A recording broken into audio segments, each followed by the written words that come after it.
Passionate, driven, enthusiastic, euphoric. This is who we are as entrepreneurs. But how we leverage these incredible attributes to dream and build businesses that scale and grow is what this podcast is all about. Hello, I'm attorneypreneur Josh Brown, and welcome to Franchise Euphoria.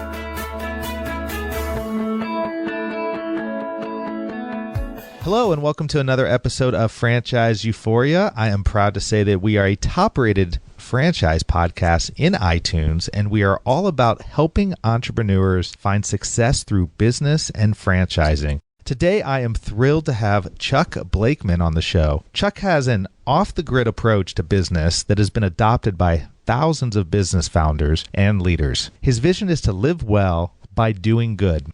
He has bootstrapped 8 wildly different businesses from the ground up, making every mistake possible along the way to some big wins. As an internationally acclaimed business speaker, averaging more than 100 plus speaking engagements and workshops per year, he has been quoted and featured in Entrepreneur Magazine, CNNMoney.com, NewYorkTimes.com, other online magazines, and small business blogs throughout the United States, Australia, and New Zealand. His company, Crankset Group, works with business founders and leaders around the world to help them make more money in less time and get back to the passion that brought them into business in the first place so they can build a mature business in support of their lifetime goals. He is the author of the popular book, Making Money is Killing Your Business, and most recently published Why Employees Are Always a Bad Idea. Today, we will be discussing this book and much more about business ownership and how to make good decisions so your business can thrive. Hello, Chuck, and welcome to the show.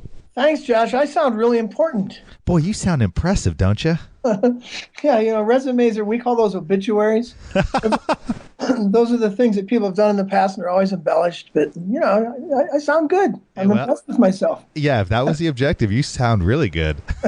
Well, I look forward, Chuck, to diving right in as we've got limited time here, and you've got so much that I want to talk to you about. I mean, your focus is intended to really help entrepreneurs be committed to moving their businesses in a purposeful direction in order to fulfill their lifelong goals. I mean, you run workshops, you write books, you speak about these issues.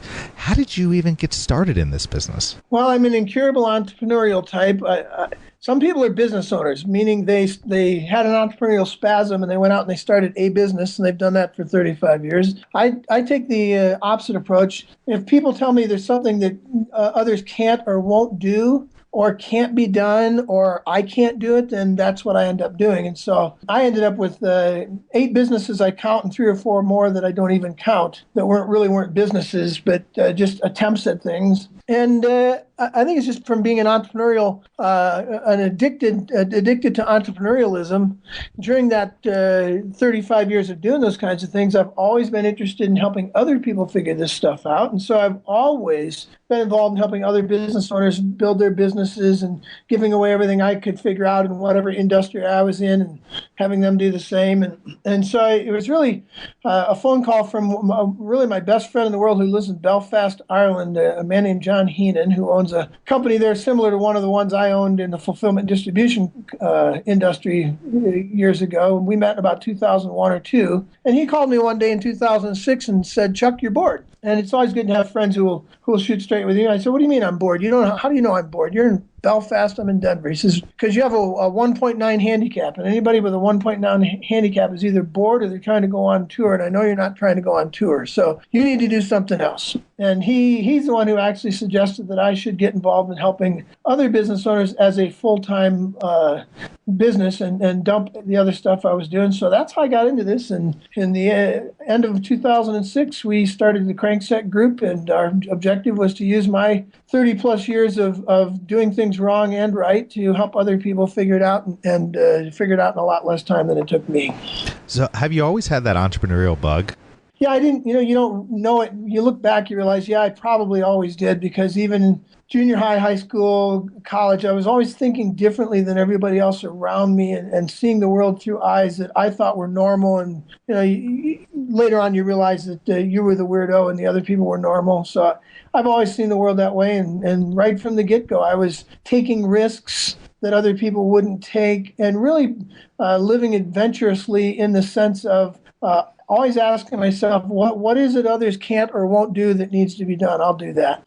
Well, I love that. And I think that there's a lot of people out there, especially in my audience, who are right now trying to think about, maybe they're in a corporate position, maybe they've been in middle management or upper management at a corporation for a long time, or maybe they've been recently downsized, but maybe they've had that sort of inner bug where they've ignored it for years and years.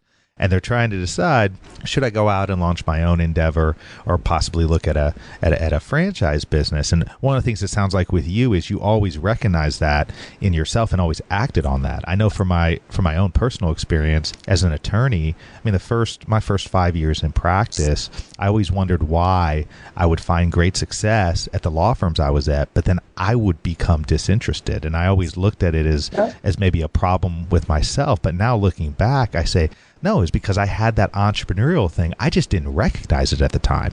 Yeah, I think it took me years to realize I actually don't even like running companies. I just like starting and building them. And then somebody else needs to maintain it, because if they don't, I'll kill the company and everybody else in it. I'm just not good at that. And so you need to know what you're good at. And I think most people do not need to try and become a serial entrepreneur. I think, thank God there's not that many of us, because those are the people who, they have big gains, but they're also the people who wreck father-in-law's retirement funds, and they leave a big wake behind them. So most people are going to fall in the category of starting a business once or twice in their lifetime. And you're right, it's going to be a bug that percolates in them, and at some point they're going to get tired of working for the man, and they're going to have an entrepreneurial spasm, as Gerber calls it, and they're going to wake up one morning and say, I've had it, I'm going to do this myself. And then 3 weeks later, after they've already cut the cord, they're going to panic and say, what in God's name have I done? But by then it's too late, and they're on the road, and they'll be fine.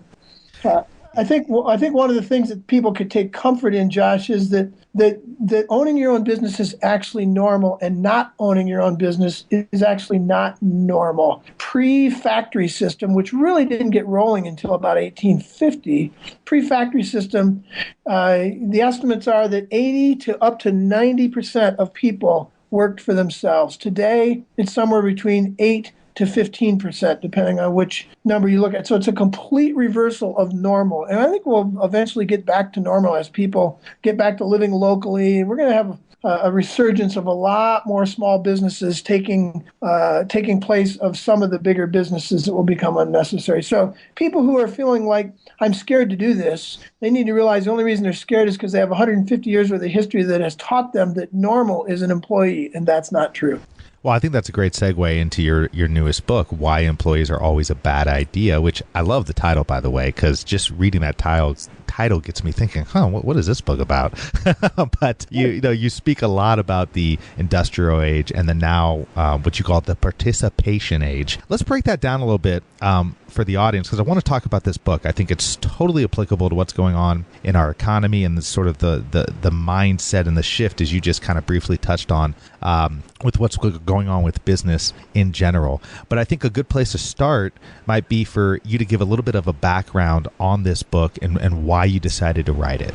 Well, I decided to write it because, again, I've always done things a little differently, and I thought I was normal. It took me years to realize I'm the weirdo. And even in the two instances where I worked for somebody else and I had an employee spasm, I did things differently there, and I had a department that I ran much differently than the rest of the company, and I got a lot of flack for it. And when I ran my own companies, we never had titles. We didn't have, it was a flatter structure. We were more focused on results than process. We didn't care where people were or when they were. So I just had a mindset that was different than the average factory system 8 to 5 or 9 to 5 sort of mindset.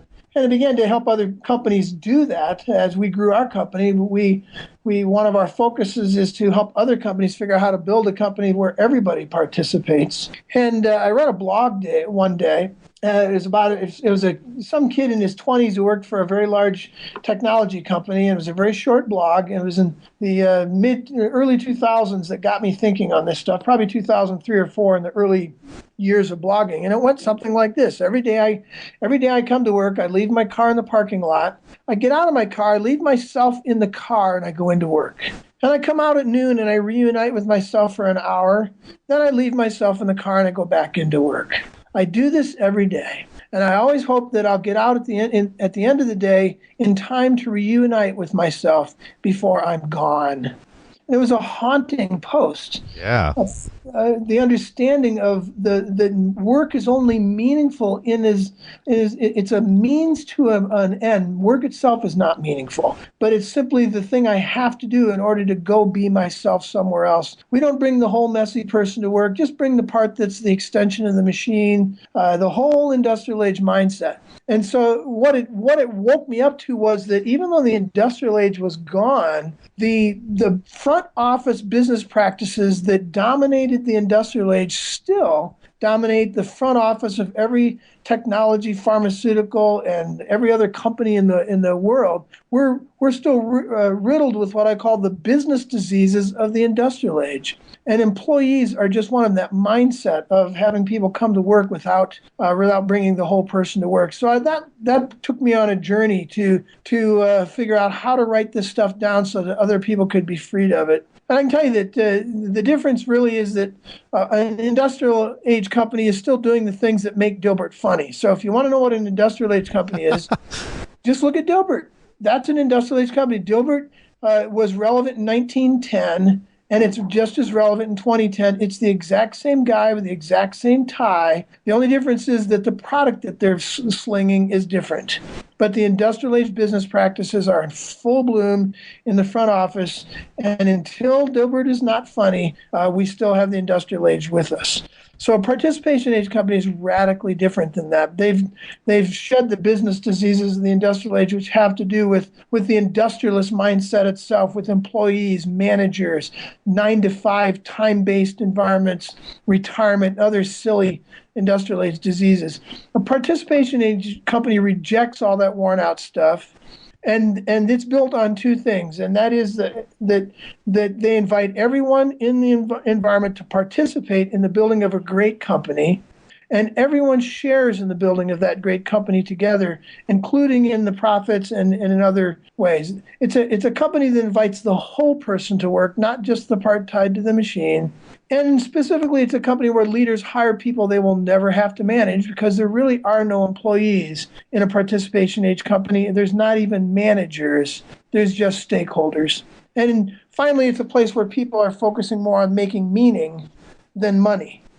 And that sounds like woo-woo crap, but the fact is the research shows that companies that focus on making meaning make a bucket load more money as well. So any hardcore capitalists out there wanting to dismiss this because it sounds like woo-woo crap, I'm going to make more money than you are if I build a company that makes meaning, not just money.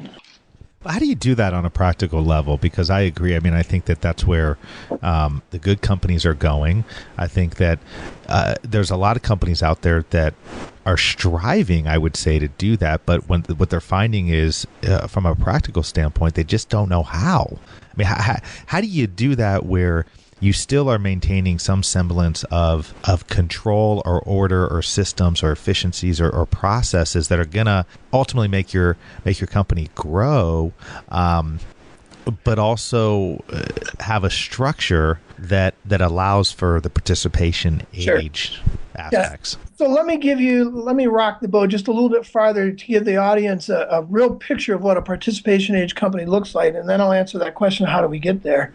Imagine this, Josh, a company that has no titles, no departments, no corporate ladder. There's never going to be any promotions. Nobody ever gets promoted. There's no office hours. Even in a manufacturing company, no office hours where you tell people when to come to work. Unlimited vacation time, profit sharing for everybody. Nobody's called employee. Nobody manages anybody. Nobody actually works directly or reports to anyone else. A company with maybe no written policies or even any HR department. And a company where that focus is making meaning, not just money.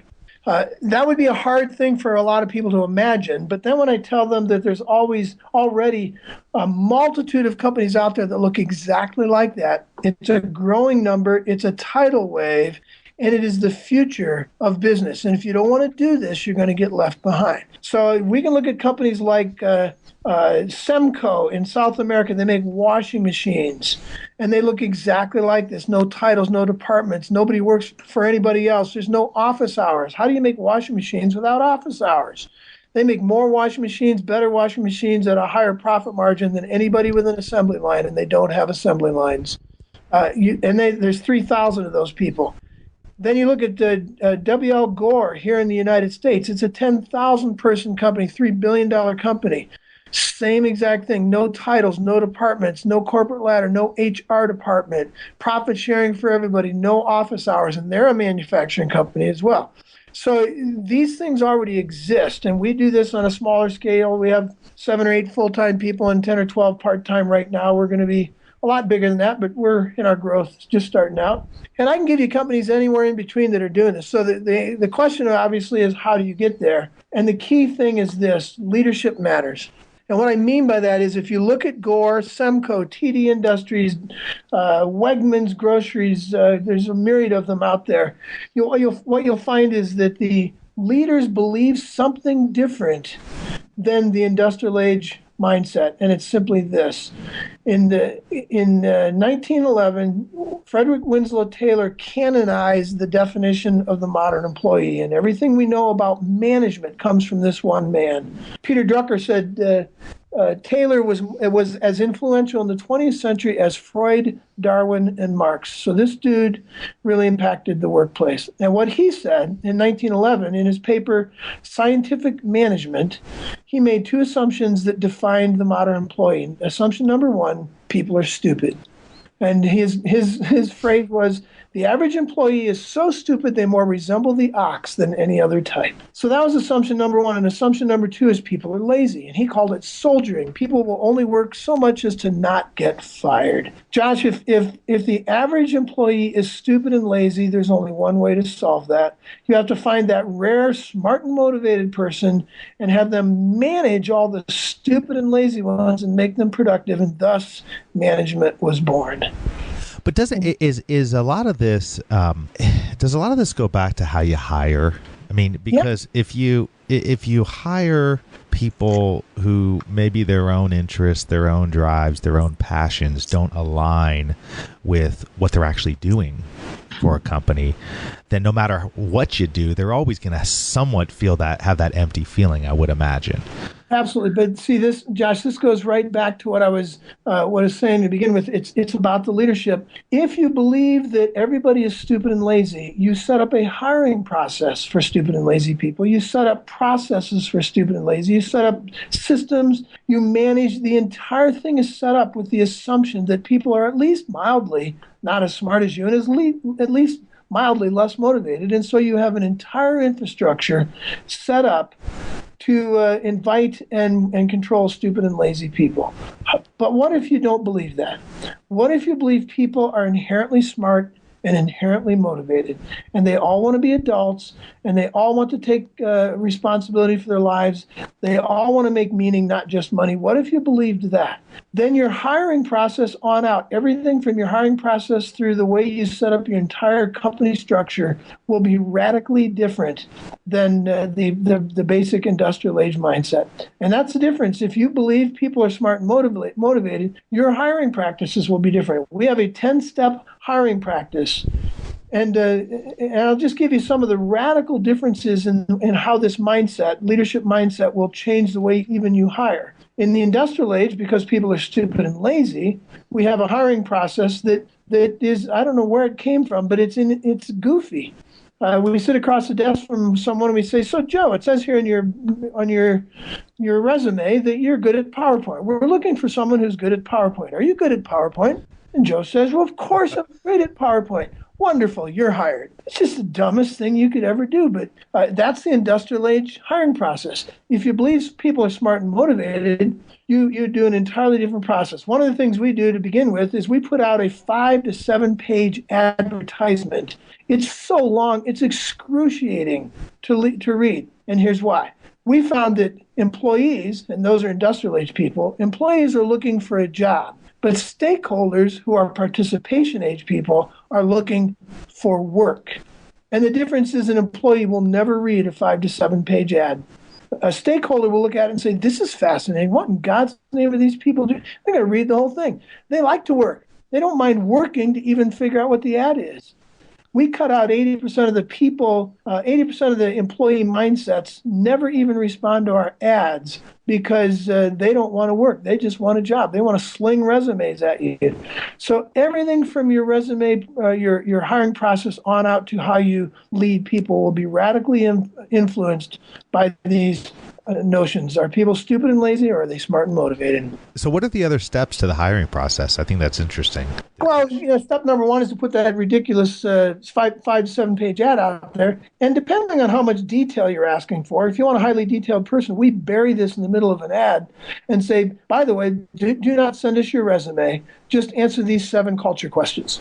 And so we give them 7 questions to answer because we're looking for culture first. In the industrial age, you hire first for experience, second for skills, and usually for nothing else. In the participation age company, you hire first for culture, then for beliefs, then for talents, and then for skills, and almost rarely for experience. It's exactly the opposite. So hire for culture, never for skills and experience. So we get a 7 page ad. We get people to respond to the ad. If they send a resume, we don't even respond. We just delete the ad or delete the response. They can't follow instructions. They can't follow the most basic of instructions. And then we read their 5 to 7 answers to the culture questions. If we think that we absolutely fall in love with their culture questions, we call them up. We talk to them some more. And then we test them for talents. Because talents are things you can't teach, and I'd rather get somebody who is highly outgoing and gregarious and really people-oriented and teach them sales than to get someone who's highly skilled at sales who doesn't have the talent for it.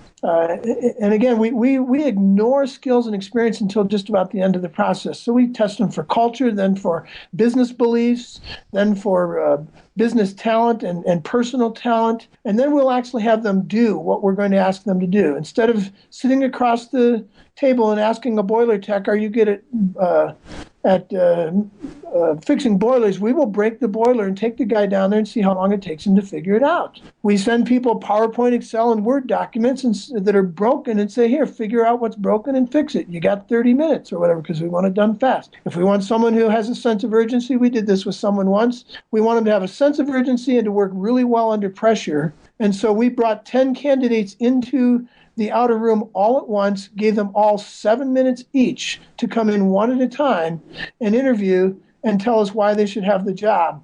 And when they came in, I didn't say a thing. I wanted to see if they would take their relationship and run with it. And it threw quite a few of them into a tizzy. But the point is, create a hiring process that reflects the result you want. And if you do that, every hiring process is going to be different for everybody you want. Now, this sounds like a lot of work. My response to that is, how much work is it to rehire that person and retrain that person over and over and over again? The cost of that is incalculable. Yeah, no, it is. I mean, and I see it time and time again. You see it in across the board. People make bad hires, bad decisions. And it's hard doing it.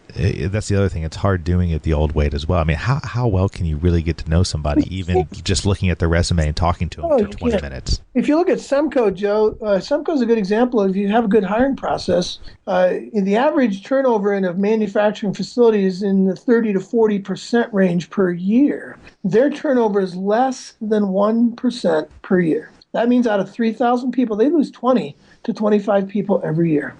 When you hire well and you have a culture of adult stakeholders, people don't want to leave. Why would they? They're making meaning, not just money. But how do you organize that? So are you a proponent? I mean, you mentioned Gerber earlier, obviously wrote E-Myth Revisited. I love that book. And he's a big proponent of systems and processes and efficiencies. And I'm curious, are you a proponent of that? And if so, how do you work that in with this philosophy? Yeah, in my first book, Making Money is Killing Your Business, we talk about freedom mapping. And it's a very different process than what Gerber would go through, and it's much more simplified. But it is write down your major processes and figure out who owns what pieces of those. And that becomes you don't need job descriptions or that kind of stuff. Your process maps tell everyone exactly what they need to be doing.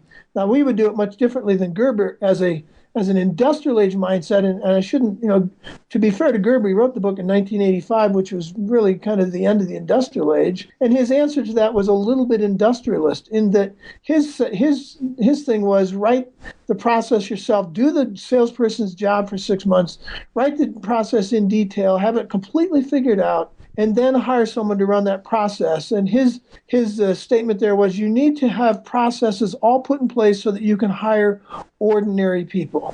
I don't think he would use that language today.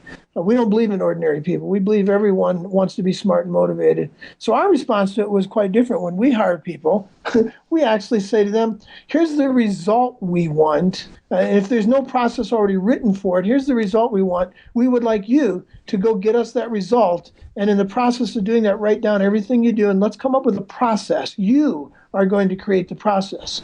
The reason we want them to do it is because of ownership.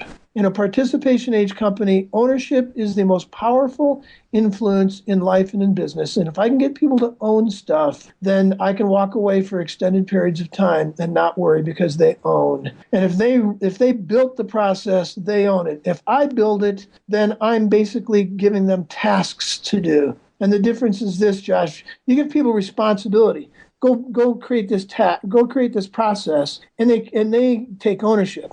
If you give them a task, they feel used, and that's the industrialist mindset. Here, put this nut on this bolt. Don't ask why. Just do it because I'm the genius, and this system was designed by geniuses to be run by idiots, and that's the industrial age mindset. In the participation age, everybody's a genius, and the guy who's going to run the process is much more likely to come up with a good process than I am. Let's let him write it. I'm still in charge. I get to say, I get to have my input. Hey, I think we should do this, we should do that. But you get them involved, and if you believe they're smart and motivated, you'll be surprised at how much order you come up with. So a participation age company is, on paper, when I say no titles, no departments, no work hours, all that stuff, it appears to be chaos on paper, when in fact every participation age company I can think of has much more structure, much more process, much more order, and much more ownership throughout the whole infrastructure than any industrial age mindset. Well, it sounds to me like now that you've provided some clarification around all that, it makes perfect sense to me, because that's what I was struggling with. I was trying to say, how do you have any kind of semblance of, I don't even want to say order, but just any kind of organization? It sounds to me like what you're saying is if you're able to structure, whether it's through those freedom maps or some way, and almost let the people who you are interviewing know, here's sort of what we're looking for, here's sort of the objectives we're looking to achieve, but we're allowing you to come in and help us get there. Tell us how to get there. Yeah, so one of the differences, you'll see marked differences between an industrial age company, and I say that meaning that most companies out there today are still industrial age in their front office practices. One of the differences is that in a participation age company, decisions are made by those who have to live with them whenever possible. So rather than me going out and buying a copier for somebody else who's going to do 98% of the copying, I work with them to say, hey, what kind of copier do you think we need? How much would it cost? And then we see if we can swing that. Why would I make the decision when they're the ones who's going to be stuck with that copier? If I make the decision and it breaks, they get mad at me. If they make the decision and it breaks, they figure out how to fix it because it was their decision. Do you think part of this philosophy came out of the fact you mentioned early in this interview that you found that you were really, really good at starting companies? And then did you just realize early on that, hey, it obviously takes a lot of people to run a company, and everybody brings different. It sounds to me like that's sort of a bedrock of your philosophy. It is, yeah. You have to figure out that all of us have a pretty narrow range of what we're good at, which means we need a bunch of other people who are good at all the other narrow ranges that they're good at that I'm not. And so you need all those complementary people to make a business strong. And I think any business, even an industrialist business, eventually figures out they need complementary people who can help them figure this out. Well, so who else influenced your business thinking other than, I mean, I'm going to imagine Michael Gerber, Seth Godin, Steve Jobs, those, it just seems like that's the kind of philosophy. Sure. Yeah, they probably had an influence. There's a guy out there named McGregor. He wrote a book in 1960 called The Human Side of Enterprise, Douglas McGregor. And Douglas McGregor was so far ahead of his time that he was ignored for the most part. And he came up with this concept of theory X, theory Y, which was building basically a response 50 years later to Taylor's stupid and lazy conundrum. He came up with theory X and theory Y, which he basically said in 1960, you have a choice. If you believe theory X is people are stupid and lazy. And if you believe that, you will build an entire infrastructure. Everything you do in business will reflect that subtle view of the people working under you. But if you believe theory Y, that people are smart and motivated, everything you do will be to build a company where people work with you to build a great participation age company. So he was one of the grandfathers of this mindset. W.L. Gore, the guy who started, Bill Gore, that started the company Gore. They make Gore-Tex, the fancy material. He started his company in 1959 using this mindset. And again, he rejected the whole industrial age thing. I don't know how he figured this out when he was steeped in the height of the industrial age. He started a company that rejected the whole thing, and they've had a participation age company for 60 plus years now. It's phenomenal. And no titles, no departments, no office hours, no managers. One of the famous statements that comes out of Gore, 10,000 people, $3 billion. One of the famous statements comes out of there from one employee. They're a stakeholder, they're not employees. The guy said, if anybody here ever told anybody else what to do, nobody would ever work with that person again. Now, that doesn't mean they don't have leaders. They do have leaders, but guess how you become a leader at Gore? You can become a leader because people are following you. They've decided you have some value to add to their lives, so they say, hey, can I get lunch with you? Can I have a meeting with you? And people begin to see that, and then they look at it and say, you must be a leader. Why do you say that? Well, people are following you. And so you become a leader. And guess when you're no longer a leader? Nobody's following you. But nobody reports to anybody else. And so again, that appears like chaos. Here's a way around that mechanically and mechanistically. The difference is this: at Gore and Semco and all the other participation age companies, they organize into pods. Mammals are made to live in community, and people are mammals, so we organize into pods. And in that context, at Gore and at Semco, you organize into pods of 10 to 12 people, and each one of those pods lives and works together. A pod of 10 people at Semco make a washing machine. They make the whole thing. And every 6 months, they vote on who gets to stay on the island. Nobody decides on who gets to be hired and who gets to be fired except that pod. They also decide on how much each other is going to make. Here's an X amount of salary that can be distributed amongst this pod, and they blind vote every 6 months on who makes what. So all management decisions are made by the pod. And Josh, if you've ever been an employee, like I was a couple of times, and you have other people doing the exact same job as you are, the employees know exactly who is pulling their weight and who isn't, while the managers are completely clueless. Yeah. What if all these industrial age managers were done away with and they actually let the employees vote on who got to stay on the island? 50% of management problems would be fixed overnight. No, I mean, that's that's really fascinating. I mean, I'm trying to think. I don't know if I've ever heard this philosophy spelled out like you're spelling it out today. I think it's really, really fascinating. I'm almost wondering how do potential stakeholders or the people looking for jobs, how do they know if they're looking at a participation age company? Question. It's a great question. When they're hiring, in our hiring process, we look for employee speak, and stakeholders should look for industrial age speak. And what I mean by that is if you're looking at the ad or if you're interviewing with someone, When we're interviewing someone, what we don't want to hear as their first salvo is, well, tell me, how much vacation do I get? What's the pay rate for this thing? How often will I get promoted? How many sick days do I get? What's the 401k look like? That's all industrial age victimology, employee/child speak. And the same thing is true for a stakeholder. If the stakeholder looks at an ad and the ad says, we have great benefits as their lead deal, I think you want to just stay away from that, because these guys are selling a dependency environment where we want to make sure you get hooked on the company.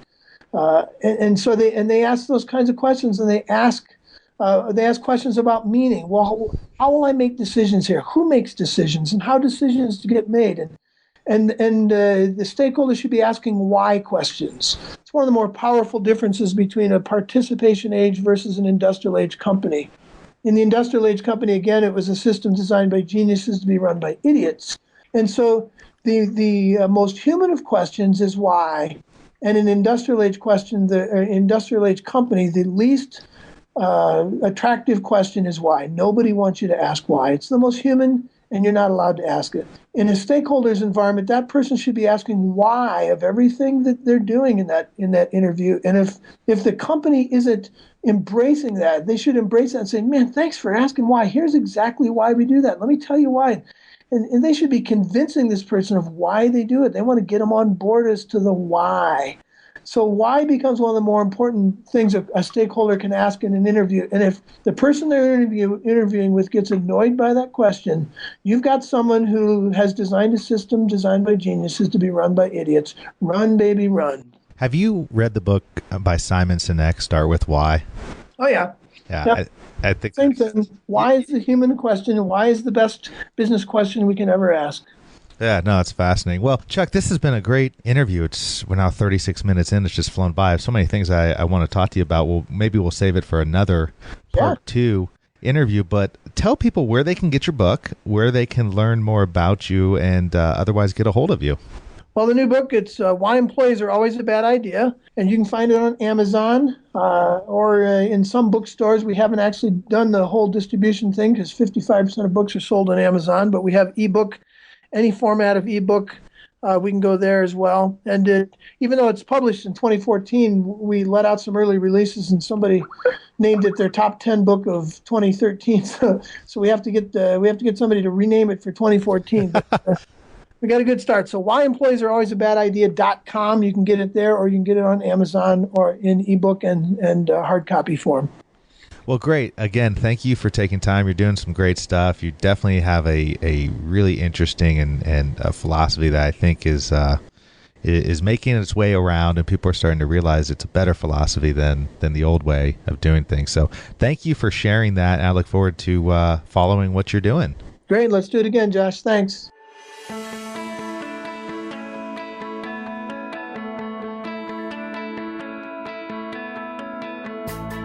Thanks for being with us today on the Franchise Euphoria podcast. If you enjoyed this episode, please be sure to go to iTunes and provide a review. Also, please remember that although Josh Brown is a licensed and practicing attorney, nothing contained in this podcast should be construed as legal advice, because it is not. The information contained in this podcast is general and educational in nature, and none of it should be relied upon as legal advice. That being said, if you have questions for Josh and would like to contact him, please email him at josh@franchiseeuphoria.com. Thank you so much for listening, and we hope you tune in to our next weekly episode.